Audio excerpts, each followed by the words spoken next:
రహస్యమందున్న నీ తండ్రి కంట రహస్యమందు నువ్వు ప్రార్థన చేయాలంట.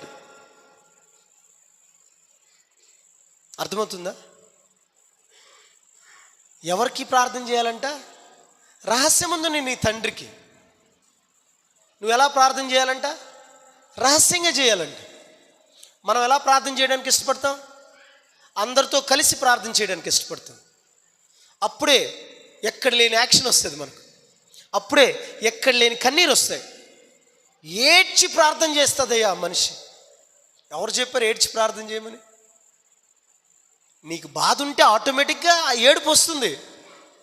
కన్నీళ్ళు తెచ్చుకొని మరి ప్రార్థన చేయమని దేవుడు చెప్పాడా? లేదు.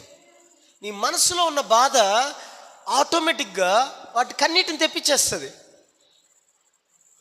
ఆ కన్నీటిని దేవుడు తన బుడ్డిలో ఎత్తి పెడుతున్నాడన్న వాక్యాలు అయితే విన్నాం. లేని కన్నీటిని తెచ్చుకోవడం దేనికి? లేని కన్నీటిని తెచ్చుకోమన్నాడు దేవుడు. అది యాక్టింగ్ కదా?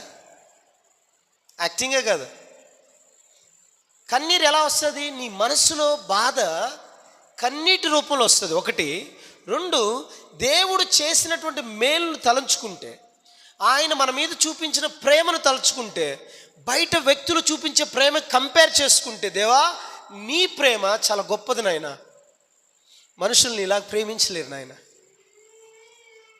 నేను కన్న బిడ్డలను నీకులాగా చూడలేరు నాయన, నేను కట్టుకున్న భర్త నీకులాగా చూడలేడు నాయన, నేను కట్టుకున్న భార్య నీ అంత ప్రేమించలేదు నాయన. ఇవన్నీ ఆలోచించినప్పుడు ఆయన చేసిన మేలుకి, ఆయన మన కొరకు మరణించినటువంటి మరణం గురించి తలపోసుకుంటే మనకు కన్నీళ్ళు లాగవు.